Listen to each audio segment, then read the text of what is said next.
know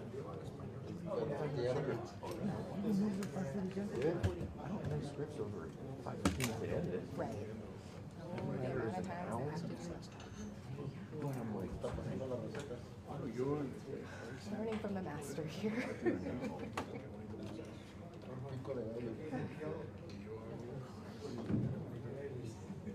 Estamos hablando de comida yo con hambre.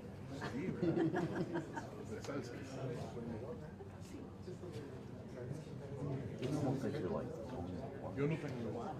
it's like, dude, They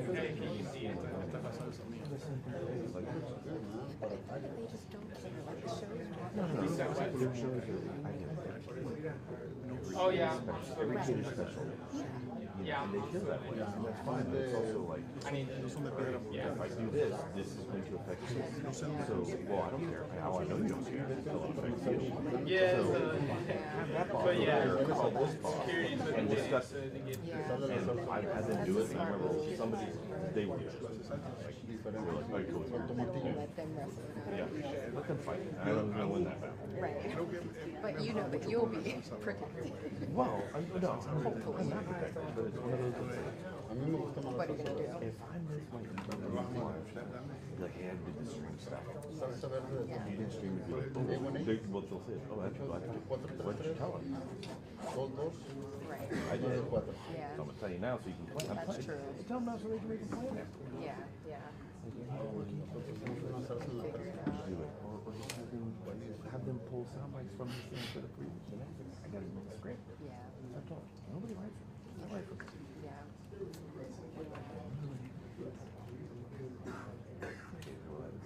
So on the Central Time. 11:06, 11:07, 11:09, 11:10. Didn't do an 11 when I actually get to grab something at Fozzie's and use the restroom. Yeah. Wrote the script, and they're like press conference. I'm like, okay, let's guess what they're gonna say based on this because I had like some new recording we did make a call. Somebody in. Our guy got, I think everybody got. Nosotros somos muchas horas en So it's like, you know, which are separate for that. Well, now we get to separate. It's like, we can do it. And I'm like, with all this evidence, it's been so much practice. I'm just like, you gotta get this done. Yeah. But I want them to say that because I, you know, we're inaudible. Yeah. Yeah. So I have to order. Where did you put it? It's 2:26 Eastern time. It's supposed to be out at 3 o'clock. I'm gonna do this and then I'm gonna voice it. They're like, we'll write it. I'm like, thank you. I'll voice it for you guys. You know, give them time to edit it and push it down.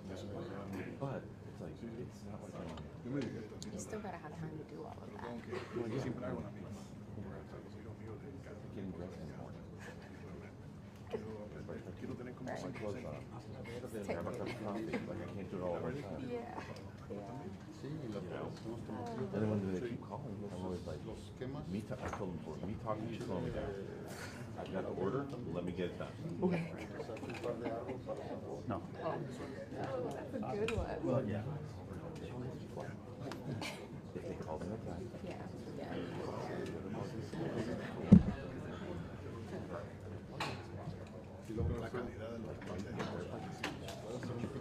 get called to some sort of land someplace and then drive 2 hours. And still be up. Yep. And go all in. And then go on. And then, you know, other people are like, oh, they work more than 3 hours. I'm like, hold up, their contract. That's amazing. How do you do that? But you can't do that. So, Right. Yeah. Oh, everything's yeah. so far apart. Right. So, it's like, I say this all the time. I say no. People get it. Well, some people do. But listen, the work is for something. Remind them, like, Yeah. sitting here like, I've got a massage, guys. Right. Yeah. Yeah. Right. And I feel like I'm finally in a place where I can start like advocating for myself a little more. So I'm like, yeah. Yeah. But like, you know, they also like, hold on, but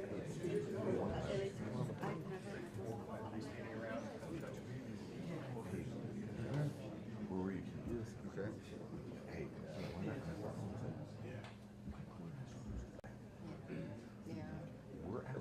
like we're at school or something, or something, or like, we can't do that.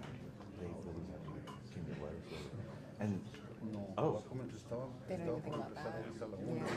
and it's like That's they always the hard really one, gotta go. especially in disaster zones where I'm like, where do we take a bathroom? It's like, yeah. Oh, yeah. Oh, yeah. But like, Yeah. yeah. Yeah. And I really try to get in my mind, if it's that important, they should send two people. Like, I'm only one person. Only one person. Sí. And what was it? Dale, yo te aviso. I had a All right, thank you.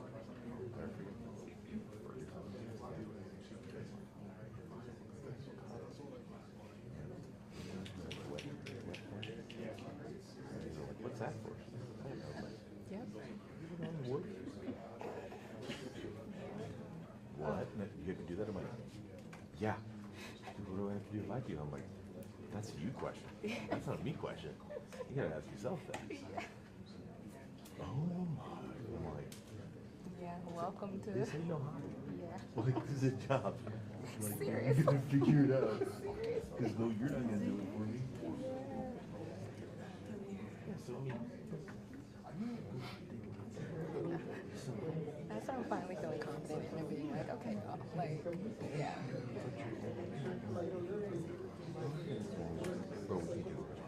Right. Right. Because it's funny, sometimes I don't focus on my cruise number. And I feel like that's where we luck out because the crews are unionized and they don't get that lunch break. And so it's like, hey, we gotta give the crew their hour. But still, like, stuff, I'm like, Yeah. I Yeah. don't know what to tell you. Like, Yeah. my guy's gonna go. We gotta go. Amen to that.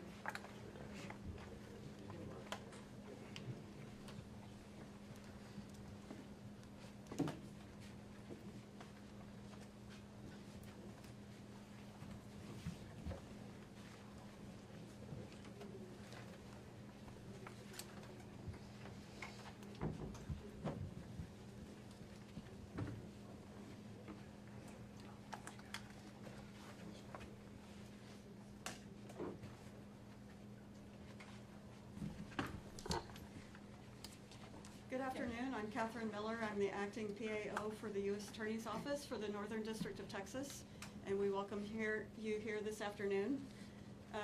At the podium today is Nancy Larson, the acting U.S. Attorney for the Northern District of Texas, and she's joined by Joseph Rothrock, the Special Agent in charge of the FBI, Dallas. With him is Marcos Charles, the Acting Executive Associate Director of ICE's Enforcement and Removal Operations. We also have Josh Johnson, the Acting Field Office Director, ERO Operations, Dallas Field Office. Travis Pickard, Special Agent in charge of HSI, Dallas. And Benny Mims, Special Agent in charge of ATF, Dallas. At the back, I will be putting a sign-in sheet for all media, so please, before you leave, add your information so that we have that. And following the remarks, we will have a brief period for questions and answers.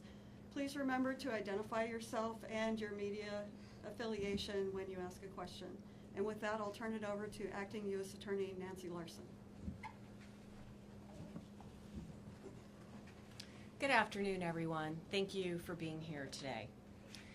This is the third time in my short 4-month tenure as the acting United States Attorney for this district where we have suffered violent attacks and threats at ICE facilities. First, you'll recall July 4th, 2024, the violent attack on the Prairie Land facility in Alvarado, Texas. The second occurred on August 25th, 2024, when Bratton Dean Wilkinson, who stands charged by federal complaint, pretended to have a bomb. He showed up at the ICE facility with a backpack and something that looked like a detonator on his wrist and threatened the facility. Third, of course, is yesterday's attack, September 24th, 2025, when the Dallas ICE facility was riddled with gunfire, costing the life of one detainee and injuring 2 other detainees critically. Initially, I want to commend the cooperation of the Dallas Police Department, the Dallas County Sheriff's Office, the FBI, the ATF, ICE, and HSI for their swift and decisive response to this crime. Members of these agencies quickly secured the scene and the evidence and worked tirelessly to determine any continuing threat. Due to their efforts, it did not take long to ascertain the identity of the shooter, who was deceased by a self-inflicted gunshot wound, and that he very likely acted alone. His name is Joshua Jahn, 29, of Fairview, Texas. Let me just review a very brief summary of the timeline of yesterday's attack.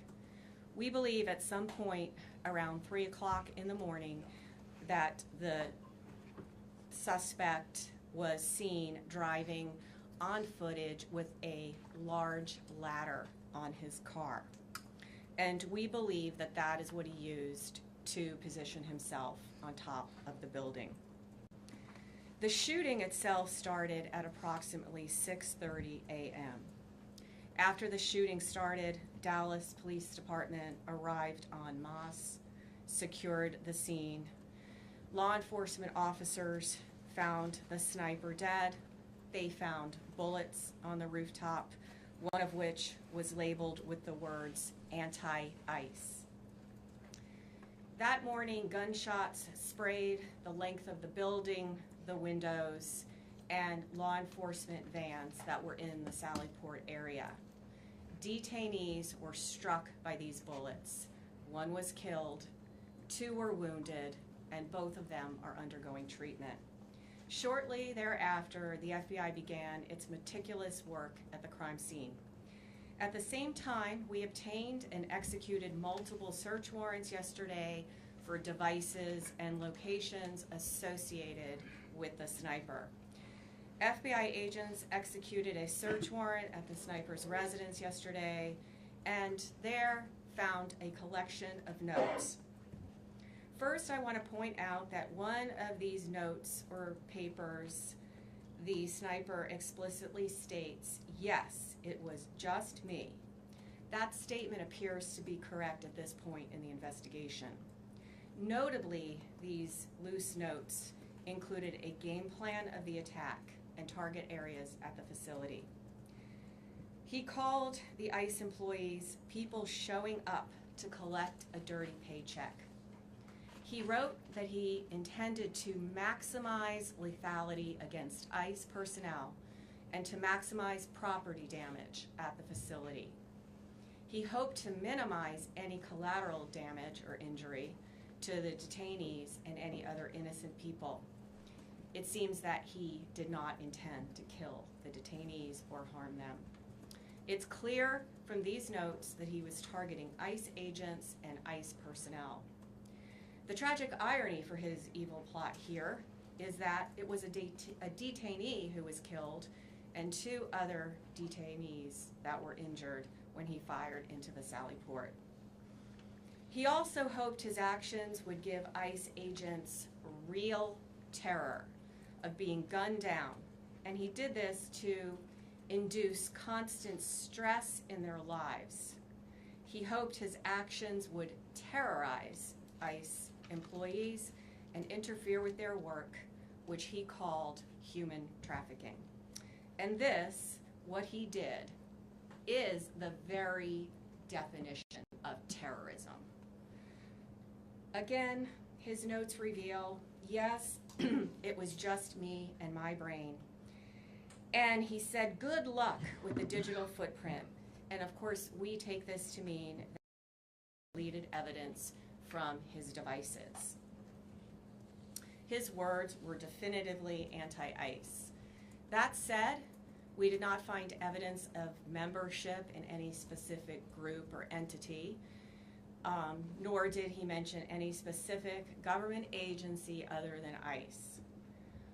Among his papers, though, was a handwritten note in which, in crude words, he expressed his hatred for the federal government. Finally, I want to address the heroism of our federal agents yesterday.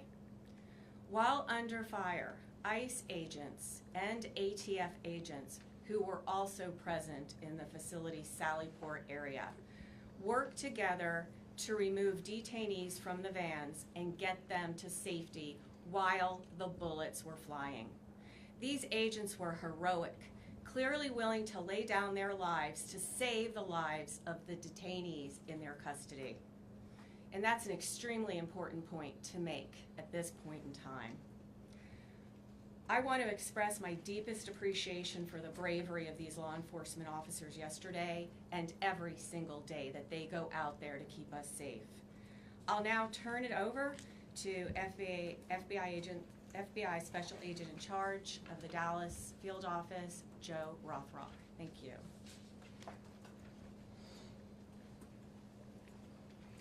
Good afternoon. First, I'd like to start by thanking our acting United States Attorney, Nancy Larson, and her office for their support during this investigation. My name is Joe Rothrock, and I'm the Special Agent in charge of the FBI's Dallas Field Office. Yesterday morning, Joshua Jahn carried out a targeted, ambush-style attack on law enforcement. Today, I will provide you with some updates of what we've learned through our investigation to date, to include Jahn's own words in his handwritten notes. Jahn specifically intended to kill ICE agents. He fired at transport vehicles carrying ICE personnel, federal agents, and detainees. He also fired multiple shots into the windows of the office building where numerous ICE employees do their jobs every day. We now know that Jahn engaged in significant high degree of pre-attack planning. He searched for information about the office building and how to track ICE agents' locations. Jahn also acknowledged the potential for other casualties.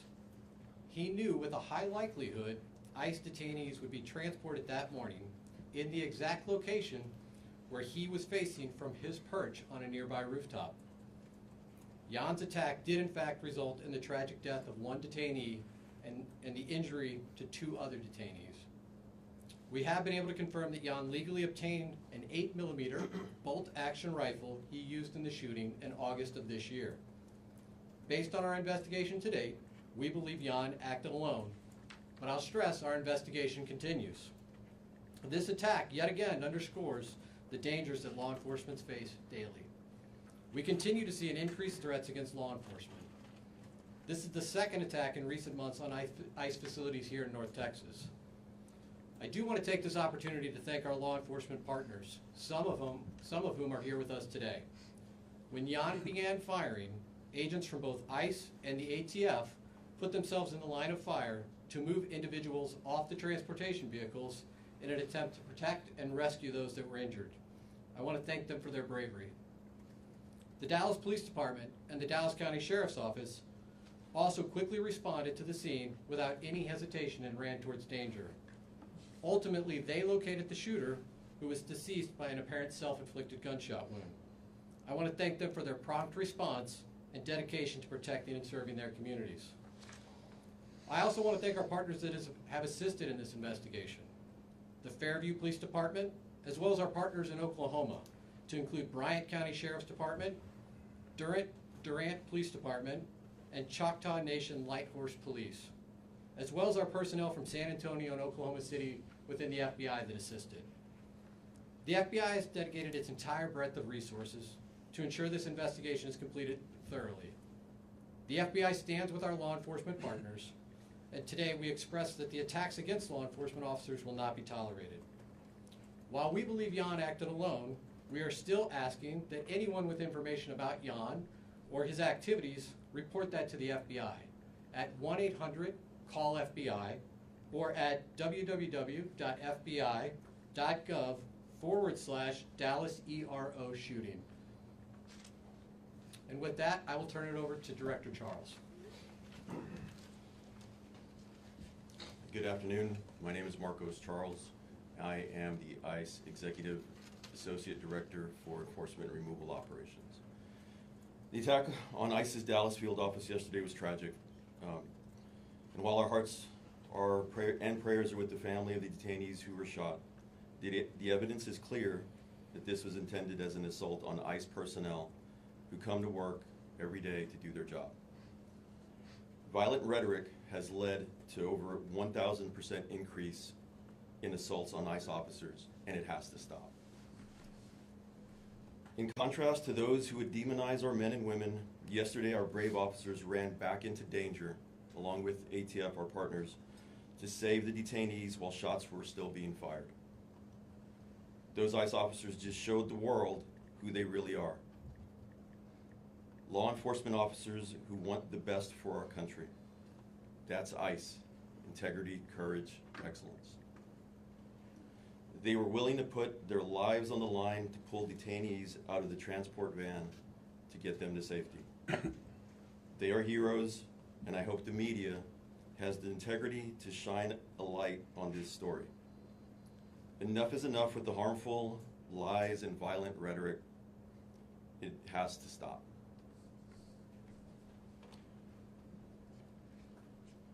The shooter used the ICE tracking apps. Anyone who creates or distributes these apps that is designed to spot, track, and locate ICE officers are well aware of the dangers that they are exposing to law enforcement. It's a casting call to invite bad actors to attack law enforcement officers. It's no different than giving a hitman the location of their intended target, and this is exactly what we saw happen in Dallas yesterday. The media has been amplifying these apps even as we warned them it would only lead to more attacks on law enforcement. We truly wish we didn't have to say, "I told you so," but here we are. ICE continues to prioritize the safety and security of our personnel, detained aliens, and facilities. We will do everything possible to increase security to counter the increased wave of these lethal attacks. Again, we call on those who foment violence and vilify our law enforcement officers to cease the dangerous rhetoric. We also call on law-abiding Americans everywhere to report any suspicious activity. The individual that was out there yesterday shooting at our agents and our officers was trying to take the lives of law enforcement people doing their job. Instead, he killed a detainee and shot 2 others. That is something that's unacceptable. The rhetoric that's out there on social media, the rhetoric that is being said by some community leaders in other states needs to stop. There's been an increase in violence against ICE agents, not only in Texas and Dallas, but across the country in violent protests. Again, I ask everybody, just stop. Thank you. So we're going to open it up to questions now. So if you have a question, we'll direct it to the appropriate person. You're first up. Sean Murphy with the Associated Press. Can you tell an estimate of how many shots were fired and how he was able to get those off so quickly with the bolt-action rifle? Yeah, so I'll answer that at this point. Again, I'll just remind you, this is an ongoing investigation. The ICE facility, the ICE office, really, it is a business office. This is where business is done on a daily basis by our partners at ICE. That is still an active crime scene. We still have personnel out there. As I mentioned earlier in my remarks, we brought in resources from San Antonio, Oklahoma City, obviously our own FBI resources here in Dallas, as well as folks from our lab, because we are going to do a thorough and exhaustive investigation and make sure that we have a full accounting of all the evidence that's at that scene. Again, those efforts are ongoing at this time. I'm going to go here real quick. Thank you. From Dr. Mundo, can you talk to us more about the detainees in the van? Were they transported to Alvarado, Texas, or what happened to them? So you're referring to detainees that were not injured? Correct. And Yeah. if you could give us an update on the ones that are injured, identities, nationalities. So I won't be providing any updates at this time on the identities of the detainees that were injured. ICE has a process from notifications to consulate and to next of kin. That process is ongoing, and so we'll defer to our ICE counterparts at some point to determine when it's the right time to release that information. The other detainees remain safe.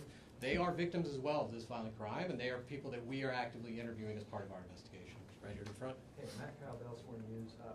Ms. Larson had referenced anti-government, anti-federal government statements that Mr. Jahn had made. Is there any more information y'all can release about what exactly was in those writings?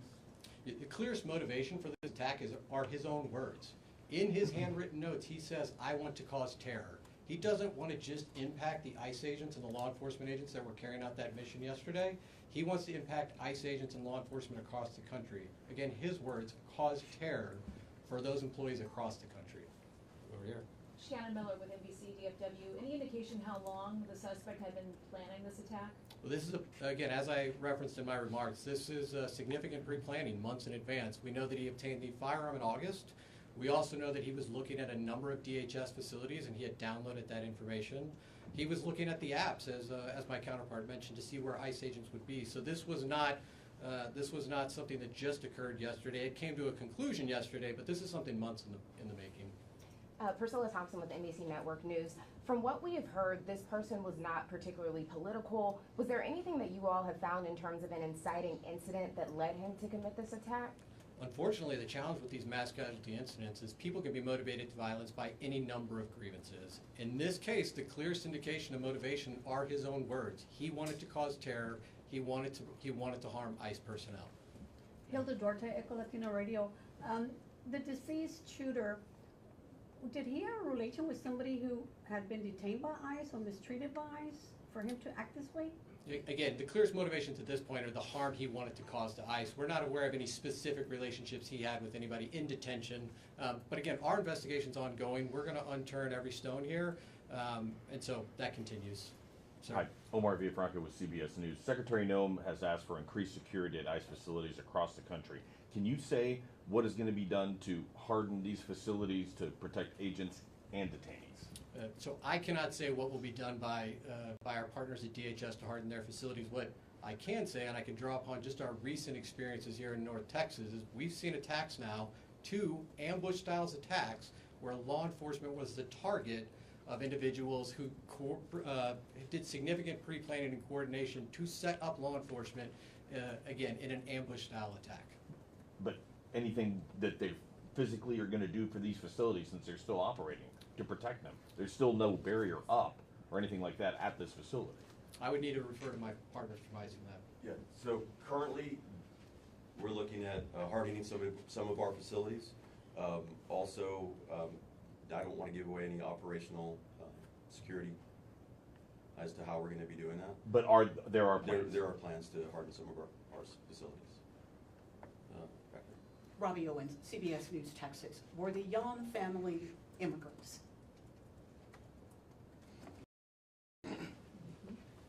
Mr. Jahn was not an immigrant. He was a United States citizen. He was here legally. I won't be going into the details on anybody other than Mr. Jahn at this time. Yeah. You talked a little bit about the ICE agents, or the agents that were there at the location that helped when shots were beginning to fire. Can you give us some more perspective on what the situation was with the detainees that were in the vans? Were they handcuffed? Were they shackled? Why weren't they able to get out of the vehicle by themselves? Again, these were individuals that were detained by law enforcement. There were multiple transport vehicles at the facility at that time. Again, what I would stress at this point is under gunfire, multiple federal agents ran into that fire to remove these individuals and to attempt to render life-saving aid under the most dire circumstances. So just for clarity, they were restrained. They were being, the individuals in the vans were being restrained. It's a proper procedure for transport. The individuals that are brave men and women that went out there to go help and rescue were the ones that were injured and could not leave the van on their own. And we know that that's common because we've seen obviously transports before. So we just wanted clarity to understand why they weren't able to leave on their own. The other individuals that were in the van were able to leave on their own. It was the ones that were injured were unable to exit the vehicle. Sir.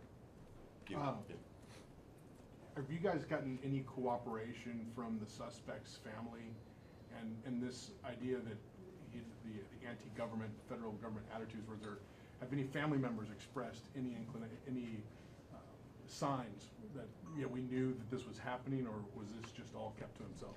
I see, sir. As is common in these investigations of mass casualty incidents, we are going to interview everybody we can identify that might have information about the motivations or who might have information about the pre-planning or who may have assisted in this attack. I won't be outlining every interview we conducted today, but we will be doing a thorough investigation. And again, one of the reasons we ask for additional information for the public is if there are those out there that had contact with Jahn, we would like to hear from them, and we would like to gain an understanding of what their relationship was. Is his family cooperative? I won't be going into details about other aspects of the investigation. Luke Clary, WFAA. Can you expand on why you believe that he acted alone here, and can you go into it all, any activity he may have had in online forums or communities that may have influenced his action? So again, the totality of our investigation includes interviews, canvassing areas, collecting surveillance video. We're certainly looking at his digital footprint online as well as digital devices. I'm not going to outline the details from every one of those. Again, his own words called out that he committed this act alone, and all the evidence we have to date would indicate that that's accurate. Alex with Fox 4 News. You mentioned that the ICE facility, I believe, is still an active crime scene. Can you talk about what will happen in the coming days with that facility? Are there detainees being held there? Have they all been taken away? Is it operational as an office? It is going to remain an active crime scene for some time. Again, we will be there as long as it takes to make sure that we've captured every piece of physical evidence. Emma Ruby with the Dallas Observer. You mentioned the one bullet that was found with kind of ideological writing on it. Have any of the bullets found around the scene had any writing on it, or is it just the one? Again, active crime scene, we're still collecting physical evidence. Jim Schill with ABC News. Around the crime scene, when his car was actually being towed, there was some writings on that vehicle. Can you give us a sense about what those were and how they play into your investigation? So the vehicle was searched as part of our investigation. I don't have additional details to share with you now about any writings, but certainly if we have updates, we'll provide those in the future. Ma'am. Ashley Killer with CNN. Y'all mentioned that he used a ladder to position himself. Did he use the ladder to get on top of the roof, or is that where he? Yeah, is that where his body was found? He was found on top of a neighboring roof. We believe he used the ladder to access that roof. Sir. Yeah, Dave with Fox News Channel. Was suicide part of his plan all along, or was he cornered by law enforcement? His handwritten notes indicate that he did not expect to survive this event. Sir. Kevin Reese, WFAA. A personal question, if you would dare. Can you explain to people in this climate what it's like to be an ICE agent right now? As I had said, the ICE officers that are out there right now, if you've seen them in multiple times on the news. They're out there doing their job with courage and honor. Yes, there is a heightened sense of security for everybody, not only at work, but for their families, for their loved ones, mainly because of the doxing that's going on and the violent rhetoric that people have been perpetrating.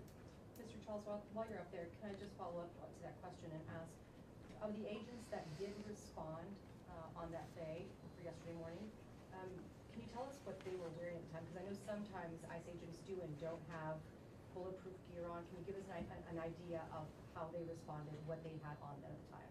So they're wearing their normal gear, and it was not only ICE agents, it was ATF agents also that went out there and heroically came out and under fire went to rescue those individuals. Have you spoken to them? I have spoken to one of them so far, but I haven't spoken to them. They're doing okay. All right, we have time for one more question. About the immigration status for those individuals who were injured. What's their immigration status is it gonna change? Maybe perhaps even those who were in the van, ACU? The individuals that were in the van will be going through due process, and they'll go through the whole immigration proceeding. So I'm not going to go into what their status is currently. And those who were injured? Same thing. All right, folks, we have time for one more question. Can you at least tell us where the papers were found, Fairview or Oklahoma? That one's for you. So again, I'm not going to detail every aspect of the case. We did search his residence, and that is where we found the handwritten notes. And that's all the time we have for questions today. When we have more updates, we'll come back. Thank you. Thank you.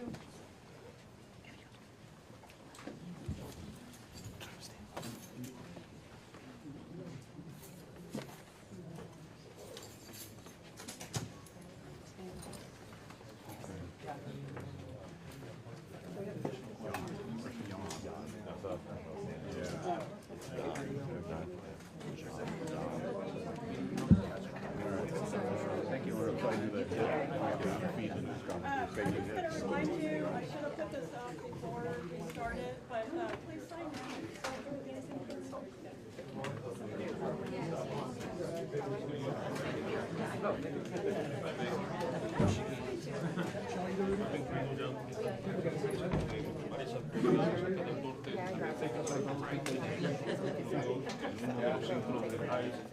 El día de ayer que dimos un